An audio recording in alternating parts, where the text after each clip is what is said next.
Crianças, tudo bem com vocês? Vamos para a nossa aula de ciência PET 3, semana 6. Nós vamos falar hoje do corpo em mudança. Semana passada nós falamos dos órgãos dos sistemas reprodutores masculino e feminino. Hoje nós vamos falar as mudanças que ocorrem em nosso corpo em decorrência das descargas hormonais para o desenvolvimento dos sistemas reprodutores.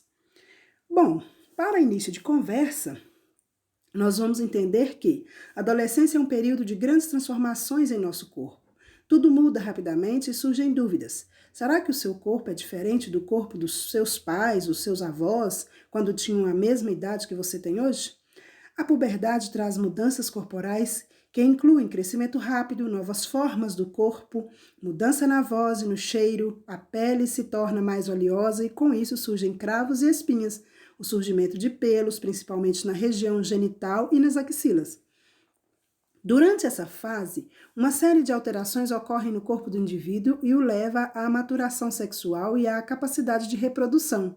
Nesse período, observa-se um desenvolvimento físico e mental e também social. O início da puberdade é influenciado por uma série de fatores, incluindo fatores psicológicos, genéticos, condições ambientais e até mesmo a saúde do indivíduo e a sua nutrição. Essas mudanças levam à necessidade de novos hábitos de higiene para evitar o mau cheiro causado pelo excesso de suor nas axilas, pés e pele e pelas secreções dos órgãos genitais.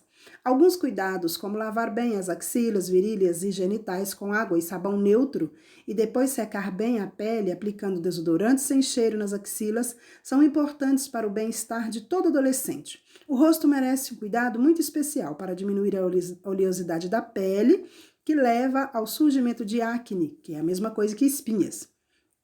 Pode-se fazer o uso de sabonetes ou gel de limpeza recomendados pelo dermatologista e os hidratantes e filtros solares devem ser livres de óleo. Os pés exigem uma série de cuidados para evitar o mau cheiro, como enxugar bem os dedos dos pés depois do banho, usar meias de algodão em calçados fechados e trocá-los todos os dias. Se possível, é importante revezar o calçado, evitando usar o mesmo todos os dias. Colocar os sapatos para ventilar também todos os dias, utilizar talco nos calçados para assim evitar o mau cheiro e nos dias quentes utilizar sandálias ou chinelos. Além desses cuidados, a higiene das mãos é importante para a manutenção da saúde.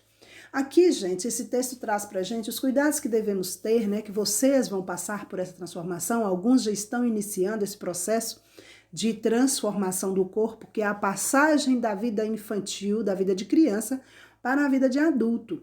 Bom, esses cuidados são necessários para que você tenha uma saúde boa, que você tenha uma convivência social tranquila. Evita o chulé, evita o cheiro nas axilas, o suor excessivo. Mas por que, professor? Por que acontece isso? Porque nesse momento o seu corpo está com a produção muito grande de hormônios para promover essa transformação no seu corpo. Esses hormônios desencadeiam vários fatores, incluindo esses maus cheiros, que é muito comum na adolescência. É só ter cuidado que não tem nenhum problema. Bom, mas para entendermos melhor, adolescência e puberdade é a mesma coisa, professora? Adolescência é a fase em que estamos saindo da infância e entrando na vida adulta. Esse período compreende a faixa de idade entre 12 e 18 anos incompletos, inclusive para a lei, tá, gente? Já a puberdade é marcada por várias mudanças hormonais e físicas pelas quais os adolescentes passam e que começam por volta dos 10 anos. Então, adolescência e puberdade é a mesma coisa? Não. A puberdade está relacionada aos aspectos, aos fatores biológicos, à adolescência, à idade. Nem todo mundo entra na adolescência e na puberdade juntos. A adolescência, sim, você começa, né, a ser tratado como adolescente a partir do momento que completa 12 anos e vai até os 18 anos incompletos, né? Ou seja, 17 anos, 11 meses e 29 dias ou 30 dias. Aí você para e pensa, enquanto a adolescência é um marco que tem relação com a idade, inclusive para a lei, né? O menor infrator, aquela pessoa que comete crime, aquele adolescente que comete crime, a partir dos 12 anos ele já responde pelo próprio crime, né? Antes disso, não. Então, a lei considera a adolescência a idade entre 12 e 18 anos incompletos. E a puberdade envolve essas mudanças que nós acabamos de falar, são fatores biológicos, podendo inclusive ter duração e acontecer em idades diferentes para cada um de nós. Então, isso é o que nós chamamos de puberdade e adolescência. Então, para as leis brasileiras, né, o Estatuto da Criança e do Adolescente, por exemplo, traz aí, né, o período em que é considerado o período da adolescência. Esta lei dispõe sobre a proteção integral à criança e ao adolescente. Considera-se criança, para os efeitos desta lei, a pessoa até 12 anos de idade incompletos e adolescentes, aquela entre 12 e 18 anos de idade. Bom, dentre essas mudanças ocorre no corpo da menina uma coisa chamada de menstruação. O que é isso? A menstruação é a escamação das paredes internas do útero quando não há fecundação. Essa escamação faz parte do ciclo reprodutivo da mulher e acontece todo mês. O corpo feminino se prepara para a gravidez e quando esta não ocorre, o endométrio, que é aquela membrana interna do útero que nós estudamos semana passada, ele se desprende. Aí ele se desprendendo, ele vai sair através da vagina. O fluxo menstrual é composto assim, por sangue e tecido uterino. O ciclo reprodutivo da mulher acontece em 4 fases. A menstruação, que é essa perda de sangue, esse momento, né, que a menina precisa ter um cuidado todo especial com a higiene do seu corpo, né, para evitar que tenha também mau cheiro, que tenha inclusive assaduras. Então precisa cuidar, usar o absorvente adequado para o seu tamanho, né, trocar periodicamente para evitar esse fluxo sanguíneo muito forte, pode sujar a roupa, né? Então, as meninas têm que ter um cuidado todo especial. Em geral, a primeira menstruação é chamada de menarca, ela ocorre por volta dos 10 aos 12 anos. Então, pode ser que algumas meninas aqui do nosso grupo já tenham a menstruação. Então, precisa cuidar, tomar banho regularmente, trocar o absorvente e a calcinha sempre, né, durante o dia, durante a noite também, para evitar esse incômodo, esse desconforto. Fase 2 é a pré-ovulatória, período em que o óvulo se desenvolve para sair do ovário. E o útero se prepara para receber um óvulo fecundado. É logo após a menstruação, né? E depois vem a fase 3, que é a ovulação. É o processo de soltagem do óvulo ou ovócito do ovário. Processo que ocorre entre o 13º e o 15º dia antes da próxima menstruação. Nessa fase, a mulher está fértil e tem maiores chances de engravidar. Fase 4 é a pós-ovulatória, quando o óvulo não é fecundado, ele morre após 12 a 24 horas, né? Após essa morte, há o início de uma nova menstruação. Isso é o ciclo menstrual, que, dependendo do organismo, varia de 21 a 28 dias. Continuando, e quando há fecundação? Quando há fecundação, ocorre a gravidez. A fecundação é quando o espermatozoide se une ao óvulo ou ovócito e forma o zigoto, ou seja, a célulazinha que vai gerar uma nova vida. O zigoto se divide em 2 células, depois em 4, depois e assim por diante, até formar um embrião, que é um bebezinho que ainda não grudou no útero. Depois ele gruda na parede do útero. E aqui eu tenho uma imagem, isso aqui é um óvulo, esse redondinho, né? Parecendo que tá cheio de bolinhas.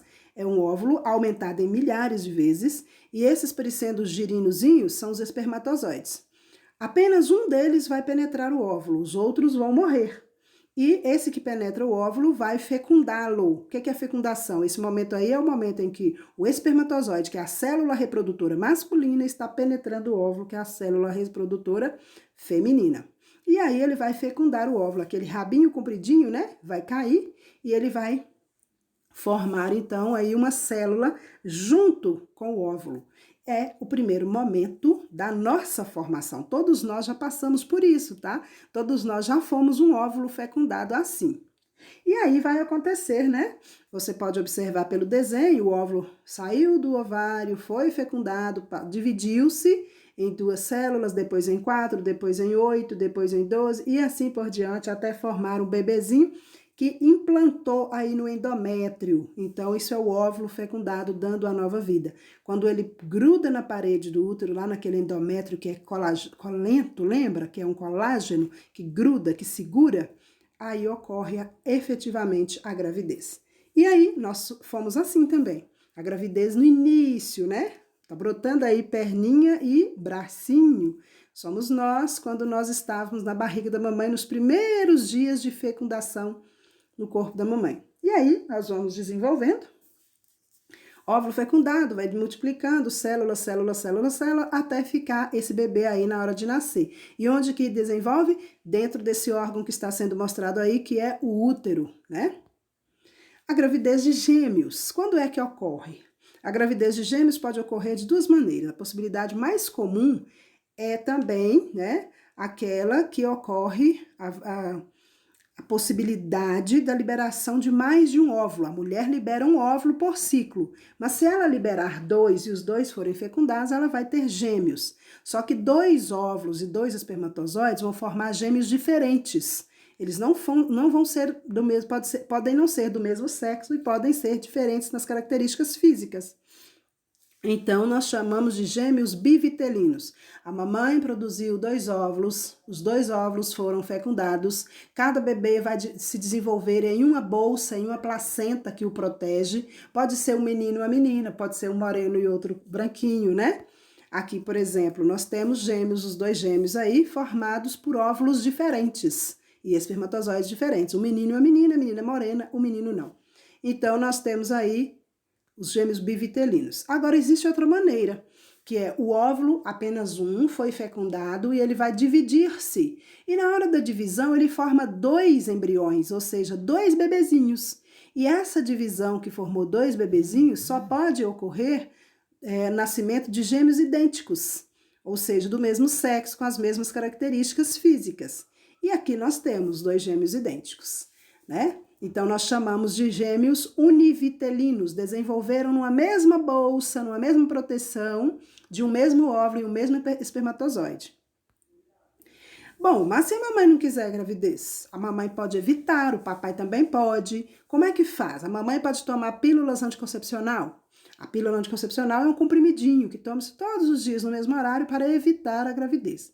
O dispositivo intrauterino é um objetivo acobreado que é colocado dentro do útero para evitar que a gravidez ocorra. A camisinha masculina e feminina, essas são importantíssimas, porque além de evitar a gravidez, também evitam doenças. O anticoncepcional injetável, que é uma injeção que a mamãe toma mensalmente. A laqueadura, que é a cirurgia para tirar a possibilidade do óvulo ser fecundado, que a mamãe faz, e a vasectomia, que o papai faz, que é evitar que os espermatozoides cheguem ao corpo da mamãe. Ou seja, são cirurgias, as duas últimas, laqueadura na mulher, vasectomia no homem. As demais não são cirurgias, né? Bom, pessoal, eu espero que vocês tenham compreendido aí o conteúdo e que você agora faça a sua atividade com bastante atenção. Boa aula para você, até mais, tchau!